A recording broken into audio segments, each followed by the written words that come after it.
Hey guys, welcome to the trader Serena. So let's see कल indices को किस तरीके से ट्रेड कर सकते हैं, उसके पीछे का लॉजिक क्या है। सो प्राइस को अगर आप देखोगे, कल हमने सिंपल एक पॉइंट डिस्कस करके प्लान किया था। मार्केट यहाँ पे एक सपोर्ट की तरह काम कर सकता है, लेकिन मार्केट कहाँ से अगर यहाँ से आता तो मार्केट यहाँ पे सपोर्ट की तरह काम कर सकता था, लेकिन मार्केट खुला एग्जैक्टली सपोर्ट के आसपास। और यही सेम चीज अगर आप देखोगे यहाँ पे भी हुई थी, और हमने यहाँ पे भी प्लान किया था कि ये सपोर्ट के आसपास खुलने के बाद एक पॉइंट डिस्कस हमेशा हम प्लान करते, मार्केट पहले पुल करता है। और आज भी सेम हुआ, मार्केट ने पहले पुल किया, लेकिन उसके बाद अगर मार्केट फिर से नीचे आ रहा है तो डेफिनेटली आपको सेल करने के लिए प्लान करना चाहिए, बिकॉज मार्केट और फॉल कर सकता है। आई होप पॉइंट आपको समझ में आ रहे होंगे। चलो अभी देख लेते हैं अभी मार्केट में स्ट्रक्चर क्या दिख रहा है। अभी एक पॉइंट कंफर्म हो चुका है, मार्केट बेरिश हो चुका है बड़े टाइम के लिए। अभी मार्केट को अगर ऊपर भी जाना है तो इस तरीके से मार्केट मूव करेगा, स्लो एंड स्टेडी, मतलब अराउंड एक महीने के आसपास तो मार्केट को टाइम लगेगा मार्केट ऊपर जाने के लिए।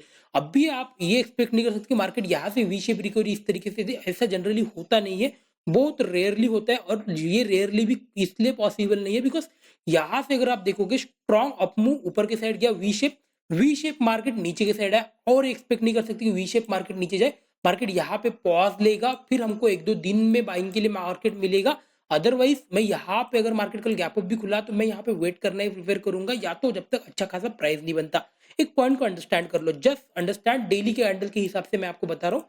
और आपको 50 मिनट में उसको बस जाके अज्यूम करना है। जब भी मार्केट एक ट्रेंड में चल रहा है, यहाँ पे अगर एक पॉज कैंडल बनती है, मतलब यहाँ से अगर मार्केट नीचे के साथ जाता है, एक ट्रेंड चेंज हो सकता है, there is a probability trend change हो सकता है। या तो आपके लिए सेकंड क्या मतलब कंफर्मेशन रहेगा, यहाँ भी मार्केट ऊपर के साइड जा रहा था, एक स्ट्रॉन्ग नेगेटिव कैंडल बना, मतलब ये भी कंफर्मेशन है कि हाँ ट्रेंड चेंज हो सकता है। फिर मार्केट के लिए ये एरिया के ऊपर जब तक मार्केट जाता नहीं है, आपके लिए मार्केट बाइंग के लिए आने नहीं वाला, तब तक या तो मार्केट कॉल शॉर्ट के लिए जा सकता है, या तो मार्केट नीचे की साइड जा सकता है। आई होप पॉइंट आपको समझ में आ गई, ये चीजों को अंडरस्टैंड करो। मतलब अगर यहाँ से मार्केट को ऊपर के साइड भी जाना है ना, तो एक दिन मार्केट 50 मिनट में इस तरीके से साइडवेज रहे, या तो मार्केट एक दिन एक स्ट्रॉन्ग कैंडल यहाँ पे इस तरीके से क्लोज करे, तब जाके हम कंफर्मेशन करेंगे हाँ थोड़ा सा बाइंग का मोमेंटम अभी आने वाला है। अगर एक स्ट्रॉन्ग कैंडल क्लोज करता है, फिर उसके बाद जब पॉज लेगा उसके बाद हम एक मोमेंटम के लिए प्लान करेंगे। आई होप पॉइंट आपको समझ में आ रहा है। चलो यहाँ पे अगर आप देखोगे, आपको मैं प्रीवियसली एक एग्जांपल बताता हूँ।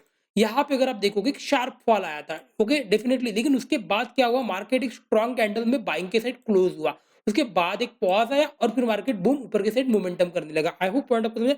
अगर मार्केट को यहाँ से भी अगर बाइंग के लिए फिर से जाना है ना, मार्केट कल नेगेटिव नहीं खुलना चाहिए फिर से। अगर मार्केट को कल फिर से बाइंग के लिए जाना है, मार्केट एक तो इधर इस तरीके से एक स्ट्रॉन्ग कैंडल बनाए, फिर ये वीक हो सकता है एक दो वीक के लिए मार्केट थोड़ा सा साइडवेज हो सकता है, लेकिन फिर मार्केट फिर से बाइंग के लिए जाने के लिए हमें थोड़ा प्रोबेबिलिटी मिल जाएगा। लेकिन अगर मार्केट कल यहाँ पे एक अनडिसिजनेस की तरह कैंडल क्लोज किया, या यहाँ पे पॉज की तरह इस तरीके से क्लोज किया और फिर से नीचे ब्रेक कर रहा है, तो हमारे लिए फिर से ट्रेंड कंटिन्यू रहेगा।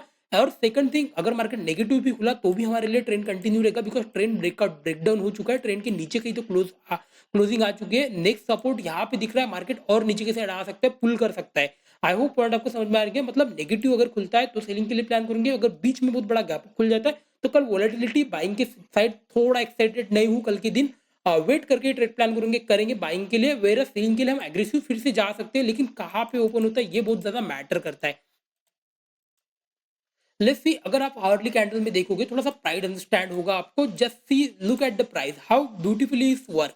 हमने सिंपल प्लान किया था, मार्केट यहाँ से जिसके नीचे आता है हम सेलिंग के लिए प्लान करेंगे। लास्ट टाइम कल की वीडियो में हमने प्लान किया था, मार्केट यहाँ पे पॉज लिया है, अगर ये ब्रेकडाउन करता है तो हम एक सेलिंग के लिए प्लान करेंगे। मार्केट खुला नेगेटिव, नेगेटिव खुलने के बाद हमारा पास इसी एरिया के आसपास टारगेट था। मार्केट नेगेटिव खुला, नेगेटिव खुलने के बाद मार्केट थोड़ा सा पुल किया, पुल करने के बाद एक पॉइंट हमेशा रखना, अगर मार्केट ऊपर के साइड पुल कर रहा है, ये डेफिनेटली ऊपर के साइड जाता है और ये 50% कभी इसको रिट्रेस नहीं करता है। ये 50% के बाद आके फिर से मार्केट ऊपर के साइड चला जाता है, तब ये कहलाता है कि हाँ ये मार्केट रिकवर जा सकता है, या तो ये पॉज हो सकता है। लेकिन मार्केट ने क्या किया, सेम 50 मिनट में, अगर आप 50 मिनट में देखकर देखोगे, 50 मिनट में मार्केट ने क्या किया, मार्केट थोड़ा सा ऊपर के साइड पुल किया।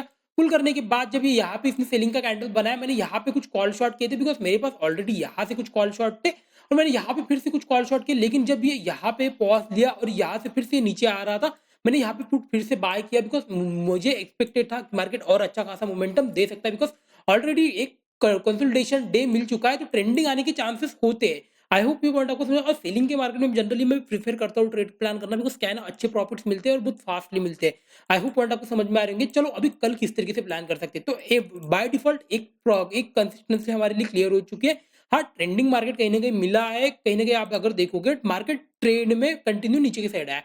मतलब अगर कल यहाँ पे अगर कहीं तो खुला, यहाँ पे अगर कहीं तो खुला गैप अप वगैरह खुल जाता है, हो सकता है कल मार्केट इस तरीके से पॉज़ बनाए, तो फिर हम कल एग्रेसिव बाइंग के लिए वैसे भी जाने नहीं वाले। मार्केट अगर चला भी जाए इतना ऊपर तो भी मुझे कोई फ़र्क नहीं पड़ता है, मैं यहाँ पे एग्रेसिव बाय करने के लिए प्रेफ़र ही नहीं करता हूँ।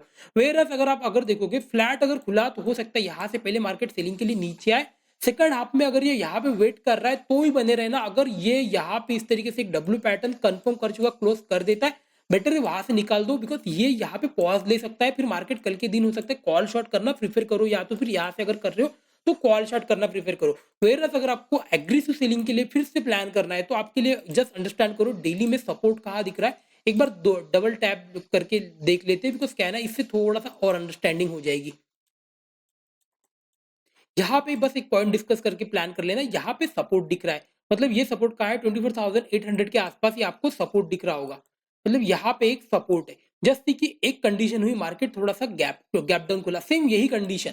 मार्केट गैप डाउन खुला, गैप डाउन खुलने के बाद पुल किया नीचे की साइड। यहाँ पे ये वेट किया 12 बजे तक और 12 बजे के बाद अगर फिर से ब्रेक कर रहा है, ये ऑप्शन बाइंग के लिए फिर से एक मोमेंटम होता है, या तो फिर मार्केट नेगेटिव भी खुला, नेगेटिव खुलने के बाद यहाँ पे पॉज़ लिया और ये सुबह में ही फिर क्रॉस कर रहा है, मैं तभी भी एग्रेसिव चला जाता हूँ बिकॉज़ क्या है ना, कंटिन्यू 2 दिन ट्रेंडिंग होना थोड़ा पॉसिबल नहीं होता है, लेकिन समटाइम्स होता है, तो फिर उसके लिए ये मैंने जनरली देखा हूँ मार्केट में, इस तरीके से मार्केट मोमेंटम करता है। अगर यहाँ पे ये ट्रेड कर रहा है, लेट्स सी कि और एक ट्रेड मिलता है, जब अच्छा ट्रेड ट्रेंडिंग के बाद भी एक ट्रेड मिलता है अच्छा, लेकिन उसके लिए भी क्या होता है ना, जनरली क्या होता है ये ट्रेंडिंग मार्केट को एक बार मार्क डाउन कर लो, इसका 50% मार्क डाउन कर लो हमेशा ट्रेंडिंग मार्केट का। ये ट्रेंडिंग मार्केट है, इसके आसपास अगर मार्केट यहाँ पे खुला 12 बजे तक, लेकिन ये इसको साइडवेज होना चाहिए। फिर अगर ये ब्रेकडाउन करता है ना, मैं तब यहाँ पे प्लान करता हूँ बिकॉज़ टारगेट मे बी यहाँ तक भी मिले चलेगा, लेकिन एक टारगेट अच्छा मिलता है। आई होप पॉइंट आपको समझ में आ रहे होंगे। बिकॉज़ अगर ये फ्लैट खुला मुझे तभी थोड़ा डाउटफुल होता है बिकॉज़ क्या है ना, मैं तो मेरे पास तो ऑलरेडी पोज़ीशन है, तो मैं इसको होल्ड ऑन करूँगा बिकॉज़ यहाँ पे मुझे डर नहीं लगने वाला। लेकिन अगर आप फ्रेश पोज़ीशन ऐड कर रहे हो तो बेटर है डर के थोड़ा करो बिकॉज़ क्या है ना, ट्रेंडिंग के बाद और ट्रेंडिंग फ्लैट खुल के थोड़ा अनएक्सपेक्टेड होता है। ये चीज़ें आपको मार्केट में धीरे-धीरे समझ में आएँगी और जनरली ऐसा होता मतलब हमेशा नहीं होगा। कभी-कभी ट्रेंडिंग के बाद में फ्लैट खुलने के बाद भी मार्केट ट्रेंडिंग चला जाएगा। लेकिन क्या है ना, ये ट्रेंडिंग ऑलरेडी मेरे हाथ में होता है, तो मुझे डर नहीं लगता है। ये सेकंड डे अगर ट्रेंडिंग जाता है तो मुझे और अच्छा प्रॉफिट मिलता है। आई होप पॉइंट आपको समझ आएगा। जनरली मैं ट्रेंडिंग मार्केट मिस आउट नहीं करता हूँ बिकॉज़ मेरे लिए चाहे मुझे 1-2 ऐसे भले ही मुझे ज़्यादा स्टॉप लॉस हिट हो जाए मुझे चलेगा, मैं ट्रेंडिंग मार्केट कभी मिस आउट नहीं करता हूँ बिकॉज़ अगर ये कल गैप डाउन खुल के फिर से अगर एक एक दिन ट्रेंडिंग हो गया, already 200 point in the money आ चुका हूँ और भी, और अगर 200-300 पॉइंट मिल गए तो 500 पॉइंट मिल जाएँगे। और ये फिर अगर ये वीक में और ये अगर कल और मूव करता है नीचे की साइड तो मैं ये वीक में थोड़ा-सा सेलिंग की साइड ही प्रेफ़र करूँगा। बाइंग की साइड अगर मार्केट फिर जाता है तो मैं थोड़ा मतलब इंटरेस्टेड नहीं हूँ बिकॉज़ क्या है ना, मार्केट फिर से इस तरीके से वोलेटिलिटी करेगा। ये वोलेटिलिटी में फिर मैं अच्छे खासे प्राइस एक्शन देख के, कुछ पैटर्न्स देख के ही बाय या सेल करने के लिए प्लान करता हूँ। कुछ अच्छे प्राइस 1 या 2 दिन एटलीस्ट होना चाहिए, फिर मेरे लिए मार्केट एक रेंज में रहता है, मैं तब भी प्लान करता हूँ। आई होप पॉइंट आपको समझ में आ रहेंगे। लेट्स सी निफ्टी बैंक को देखिए, कोई इतना डिटेल में कोई आपको बताता नहीं है, तो तो अंडरस्टैंड करो, प्राइस को अंडरस्टैंड करो। चीज़ें कोई एक दिन में आपको अंडरस्टैंड नहीं होने वाली है, टाइम लगेगा लेकिन मोमेंटम आएगा। मतलब आप सीखोगे धीरे-धीरे। आई होप पॉइंट आपको समझ आ रहा है। अभी अगर निफ्टी बैंक को देखोगे पैटर्न क्या दिख रहा है, यहाँ से सपोर्ट स्टार्ट हुआ था। मतलब अगर कल मार्केट अगर और नीचे खुलता है तो और फॉल कर सकता है, ये कंटिन्यू फॉल और नीचे की साइड आ सकता है। बाइंग की साइड अगर जाता है तो मार्केट कहीं न कहीं कन्फ्यूजन ही रहेगा, तो मैं बाइंग की साइड प्रेफरेबल आपको बताऊँगा भी नहीं कि प्रेफरेबल करना ही नहीं चाहिए बाइंग की साइड। थोड़ा सेलिंग के लिए प्लान करेंगे, गैप अप खुला या गैप डाउन खुला, फ्लैट खुला, गैप डाउन खुला, दोनों कंडीशन में हम सेलिंग के लिए प्लान करेंगे। आई होप पॉइंट आपको समझ में आ गया। चलो देखते हैं प्राइस किस तरीके से दिख रहा है, तो सिंपल प्राइस है, ज़्यादा कुछ अंडरस्टैंडिंग करने की ज़रूरत नहीं है। लेट्स सी कि मार्केट अगर यहाँ पे डायरेक्टली खुला, आप डायरेक्टली ब्रेकडाउन कर रहा है, आप सेलिंग के लिए प्लान कर सकते हो। नेगेटिव खुला तो भी आप सेलिंग के लिए प्राइस एक्शन देख के प्लान कर सकते हो। गैप अप खुलता है यहाँ पे तो मैं थोड़ा वोलेटिलिटी के लिए प्लान करूँगा बिकॉज़ क्या है ना, मार्केट ऑलरेडी यहाँ पे 2 दिन ट्रेड हुआ, फिर पॉज़ लिया, अभी ट्रेंडिंग गया और फिर एक्सपेक्ट नहीं कर सकता का और 2 दिन ट्रेंडिंग हो सकता है निफ्टी 50-50 हो जाए, निफ्टी बैंक ना हो। लेकिन जनरली होता क्या है ना, निफ्टी बैंक और निफ्टी 50 दोनों सेम मूव करते हैं सेलिंग के साइड। मे बी हो सकता है बाइंग के साइड निफ्टी बैंक मूव करे, निफ्टी 50 साइडवेज हो जाए, लेकिन सेलिंग में दोनों मूव करते हैं। आई होप पॉइंट आपको समझ में आ रही है। मतलब कल अगर थोड़ा-सा मुझे डाउटफुल सिनेरियो हो सकता है, कल हो सकता है एक पॉज़ मिले या तो एक रिवर्सल आ जाए। अगर नेगेटिव भी खुला ना, मैं एक रिवर्सल के लिए प्लान करूँगा, लेकिन मैं ट्रेड अगर रिवर्सल के लिए प्लान भी कर रहा हूँ, क्वांटिटी बहुत कम रहेगी। बिकॉज़ क्या है ना, मैं जनरली जब भी प्रॉफिटेबल अच्छा खासा हो जाता हूँ, मैं मेरी क्वांटिटी कम रखता हूँ, मार्केट को फिर से मतलब रेंज में आने देता हूँ, उसके बाद और ट्रेंडिंग मूव के लिए प्लान करता हूँ। आई होप पॉइंट आपको समझ में आ रही है। चीज़ों को अंडरस्टैंड करो, अगर आप सही से चीज़ों को एक्युमुलेट करोगे तो चीज़ें फ़ेवर में जाएगी। आई होप पॉइंट आपको समझ में आ रही है। हमने यहाँ से प्लान किया था ट्रेंडिंग मार्केट मिला। हमने यहाँ से प्लान किया था थोड़ा सेलिंग का मार्केट मिल सकता है, सेलिंग का मार्केट मिला। ये निफ्टी का फ्यूचर है थोड़ा निफ्टी बैंक को अगर आप देखोगे, हमने यहाँ से प्लान किया था बाइंग के लिए जाएगा, ट्रेंडिंग गया। हमने यहाँ से प्लान किया था ट्रेंडिंग सेलिंग के लिए आएगा, ट्रेंडिंग मार्केट है। और ये चीज़ें आप देखो, निफ्टी बैंक इतना खासा यहाँ पे मूव नहीं किया था, लेकिन लुक एट ये, अगर 2 ये मंथ में अगर कोई प्रॉफिट किया होगा, डेफिनिटली ये पूरे मंथ में जितने लॉसेस किए होंगे ना, उतना रिकवर हो चुका होगा, अगर कोई risk to reward ratio follow करता है तो। I hope point of view, इसलिए मार्केट को थोड़ा टाइम देते जाओ, बिकॉज़ मार्केट में पैसा कमाने के लिए 1 या 2 दिन इनफ होते हैं। पूरे मंथ में कभी-कभी क्या होता है, मैं भी जनरली जिस पूरे मंथ में stop losses profit at the end cost to cost ही रहता है। लेकिन ऐसा आता है फिर 1 या 2 दिन में अकाउंट पूरा ग्रो कर जाता है। इसी तरीके से ट्रेडिंग वर्क करती है। आपको हर एक दिन प्रॉफिट नहीं होता। इसीलिए जनरली क्या होता है ना, जो लोग मोस्टली मतलब जो गैम्बलिंग की तरह आते हैं, वो लोग लूज़ करके जाते हैं। Because you you will never know, आप कितने भी अच्छे ट्रेडर बन जाओ, you will never know market move कब करेगा। बिकॉज़ ये, अगर ये पैटर्न बना है, मार्केट यहाँ से फेल करके रिवर्स भी आ सकता है, मार्केट ये पैटर्न पे से ट्रेंडिंग भी जा सकता है। ये दोनों चीज़ें, और ये किसी को नहीं पता है क्या ट्रेंडिंग होने वाला है, क्या सेलिंग के लिए वापस आने वाला है, या ब्रेकआउट फेल होगा, नहीं होगा, ये किसी को नहीं पता होता है। ये पॉइंट हमेशा याद रखना। इसीलिए आपको हमेशा ट्रेड करना है, एक कंसिस्टेंसी फॉलो करना है, डिसिप्लिन को फॉलो करना है।